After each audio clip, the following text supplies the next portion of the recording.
Hello everyone, I am what? I hit my computer. My name is Miles at Miles the Computer.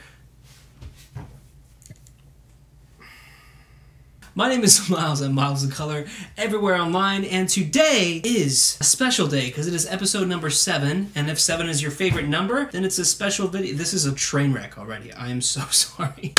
Welcome to episode 7 of Behind the Edit. Today we are editing this photo and turning it into this photo. Well, we're not editing it, but I'm showing you the process of it because that's what we do in Behind the Edit. It is the editing walkthrough show where I walk you through my edit. Today's model is Jordan at Taylor Cut Films. He's an amazing, a lot of things. He's an author now, he produces videos on YouTube, and he's also a movie director. I believe that's the correct term for him. Before we hop into Photoshop, please follow me at Miles the Color everywhere online, as well as Taylor at Taylor Cut Films.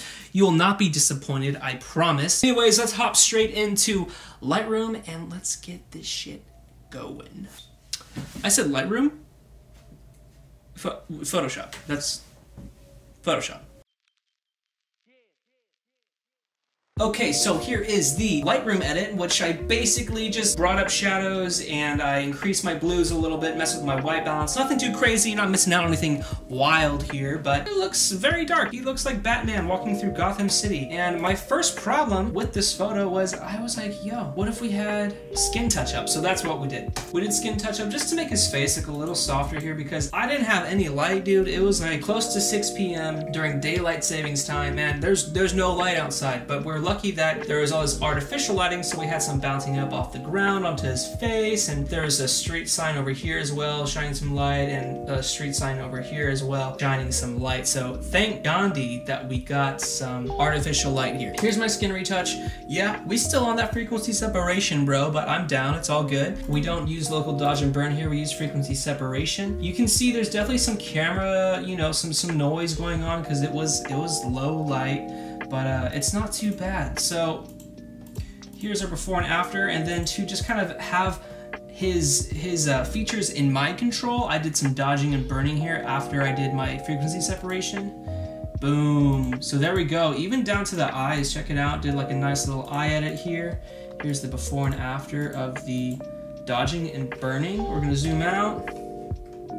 Yeah, so there we go. Super stoked on this new method of dodging and burning. I talked about it in episode 6. I'm gonna do a little tutorial about how I skin touch up as well, so you guys can know exactly how we got from A to B. Next, you probably noticed these ugly borders here on the sides. You're like, Miles, like what the heck's going on, bro? Don't worry about it. I expanded those babies, all right? So I know I wanted like a large scene for Jordan here just to like set an environment because it made more sense to me in my brain to just show off where he's at because it looks like he's in this kind of futuristic city. Like that's what I was trying to go for, like this kind of bleak blue night scene, this rainy city scene, and boom, there we go. Expanded the borders a little bit. There we go. My opacity was at 65%. There you go. So expanded those borders out. And I also blurred the background a bit just to make him stand out a bit more because in just a second you'll see that we added some raindrops. Now I got this this layer off of Google somewhere, Google Images. It was just like dust specks, like a black background and some dust specks. If you know Photoshop, you know how I went about this. So here's one layer here, right? So I have a layer right here and it's going across the whole image and it's very faint, so I wanted to add a bit more. And by the way, so since we have these dust specks and I'm adding it, blending it using screen mode here instead of being on normal because you would just have this black cutout. I have it on screen mode. I turned it into a smart object by going to filter, convert to smart object, and I added a layer mask by clicking down here, and I painted out Jordan so that we wouldn't have rain going over his face. If you can see that there's rain surrounding him but not going over his face. And I added motion blur. You can see the settings here. Oh, there's the dust specks. Nice. Here are my motion blur settings. Distance, I did 100,000 million. Just kidding. 1237, and the angle, I had it coming down like this, so I did -56, and we got this cool effect. And then just to bring in some more rain, I added another layer, just the same exact thing. Boom, and you can just see it's a little more movement going on in the image. I've added some more action. It kind of gives it this cool like action movie vibe, you know? Like he's just like prowling through the city like ready for a fight, like he's gonna get someone. Next, I'm using this pack from Brandon Wolfell. It's basically, it's this light leak kind of vibe, and I loved it, so I was like, why don't we just like bring in some extra fake light to the side, and I blurred it using Gaussian blur, and I really went hard here, so it was at 562.5, that Gaussian blur, just to really like blend it in, and I blended it using screen mode as well here, just to add some extra light. Now, we're going up to exposure and coloring, and this is where shit hits the fan in a good way, in a really good way. But something that I noticed here is his face is like not colorful at all, so I added this brown color fill layer. I just drew it onto him, so we have like some actual skin tone to work with now. I also wanted to add some saturation to just Jordan. You can see where I drew here, it's just him. I selected him out and I added some saturation here. Looks like I added about 34 on my saturation layer. On this layer here, I'm pretty sure I brought his eyes to not be blue in the whites. Let's see. For vibrance, I went hard, bro. So instead of that layer where I had just him selected, I had the inverse selected. So I had his surroundings selected, check it out. So he's not being affected at all here.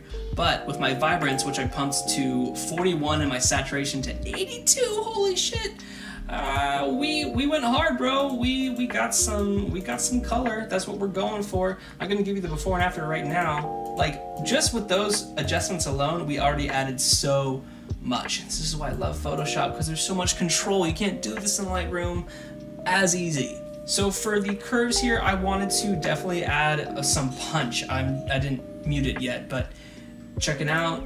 Boom. Okay, so that just adds like this nice electric kind of feel to the photo, a lot more life in the exposure and a little more contrasty, and I think it just brings the photo just out of your screen a little bit. It looks really cool. This next curves layer here, I just boosted the shadows up on his face a little bit because I was like, yo, you kind of over here in the shadows, bro. So I brought him out, and then just to add some more electricity to the photo, check this out. Boom. We went pretty hard here, but like I really wanted to just blow out my highlights a little bit just to make it look like super futuristic, very bright. I didn't want it to look like a complete like dark in the night scene. I wanted to look like he was in the middle of a city filled with light.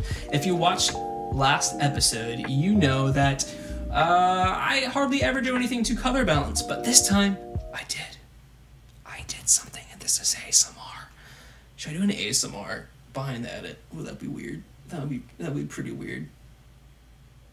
Just think about the subscribers we could get though. Okay, so shadows, I added some red here, +9, some greens, +1, and some yellows, -2, and I'll bring it in. Boom. So that just kind of made the image like a little bit more like kind of Fujifilm, I guess, like some greens and some reds in there in the shadows, and I think it just added some character. And then last but not least, I used the color lookup table. Guess which one I used? It's always the same one. 2-strip. Now we're going to bring it in. Boom. That just gives us a nice like teal and kind of red vibe, and I think it made the photo, like it made it a lot more pleasing to look at. Instead of having the blues being so strong, like very strong, it kind of tamed the photo just a little bit. It evened out his skin tones. I don't know, man. It just brought the photo together. I blended it using the color mode, and then opacity is at 57%. Alright, so there's my exposure and coloring adjustments. Huge change here. That was like most of the work. I'll give you a little before and after again. Boom. And that was it. Guys, I hope you liked this installment of Behind the Edit, episode number 7, featuring Taylor Cut Films, an amazing model and person all around. We have some more photos coming out pretty soon, so be sure to check out both of our Instagrams at Miles of Color and at Taylor Cut Films for more photos, collabs together. I'd also like to close this one off with just saying like thank you so much for all the support on this series and on this channel. It means a ton to me. YouTube is kind of scary. I get kind of nervous uploading videos on here just because, you know, the whole disc-like feature, you don't get that on Instagram. It's kind of scary. There's some comments that, you know, I read every single comment and I see what you guys say, and some people are mad that, you know, I don't show the whole like me editing and everything like that, but most of you seem to actually enjoy the format of this type of video, so that means a lot to me. So thank you so much. I love making these. I'm so excited for 2019. We're already in it, but it's a good year. It's gonna be a crazy good year. So I'll see you guys in the next one. Thank you so much for watching, And